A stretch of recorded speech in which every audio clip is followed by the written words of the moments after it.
did you decide that you were going to stop being a professor and then you were going to start writing books like the ones that we've been talking about? Yeah,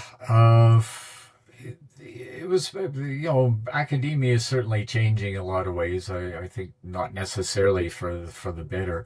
I also saw that, the younger people who were coming in, they were younger. They needed opportunities. People need opportunities to get into the professoriate.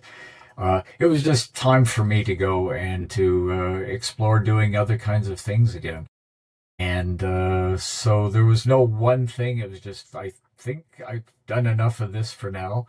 To some extent, I think it was that the longer you do anything, it becomes almost too routine. And I'm the sort of person I think who needs to be occasionally challenged.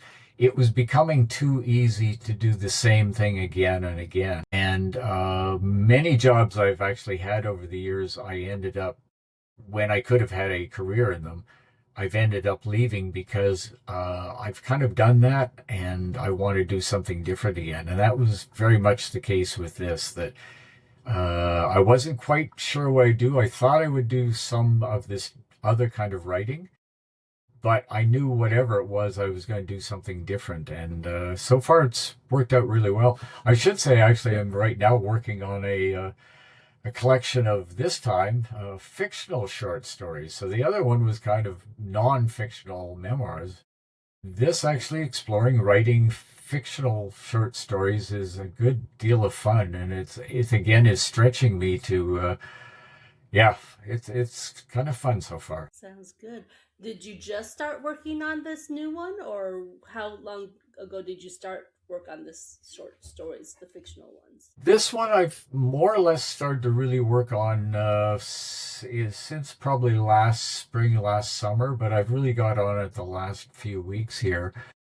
But there were a few stories that I had it almost in my head, or I even put down on paper, and outlined for a kind of an interesting story. And those go back in some cases 40 and 45 years. Very cool. And so, do you have a goal as to when you hope you'll be able to publish it? Like a timeline? Yeah, well, right. Absolutely. Yeah, that's on my want to do list myself. I'm not going to be able to do it this January, but someone I had interviewed several months ago had told me about this workshop with some very like well-known writers, like Hollywood level writers, but they for people who write books, and it's like a 3-day workshop where they help bring your writing game to a higher level, as well as learn how to deal with finding publishers, finding the literary agent, so on. So that's on my wish list for 2027. January 2027 to do that. I hope, if I can get my life in order. But yeah, we need that kind of knowledge and help. And unfortunately, there's so much misinformation and people out there who are, maybe they are legitimately trying to publish people's books or trying to be their literary agents, but they are not qualified, and you end up in this horrible mess of how do I know that you're qualified, and how do I know that you're someone I can trust to take my work and make it where it needs to be. So I like the idea of going in person. Go ahead. The writers union. Yeah, that's it. Well, I'm with you. And I like you. I or maybe not like you. I don't know. I have no interest in my book ever becoming a movie. If it does, wonderful, yay. But that's not my goal. My goal is simply to make sure it finds its audience and that I am able to write another book down the road that finds its audience. My goals are pretty simple.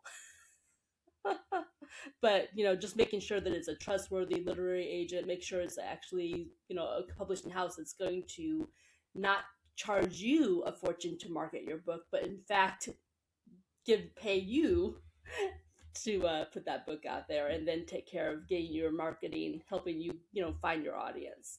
The thing that all of us really want. So If you haven't figured it out, I'm exactly.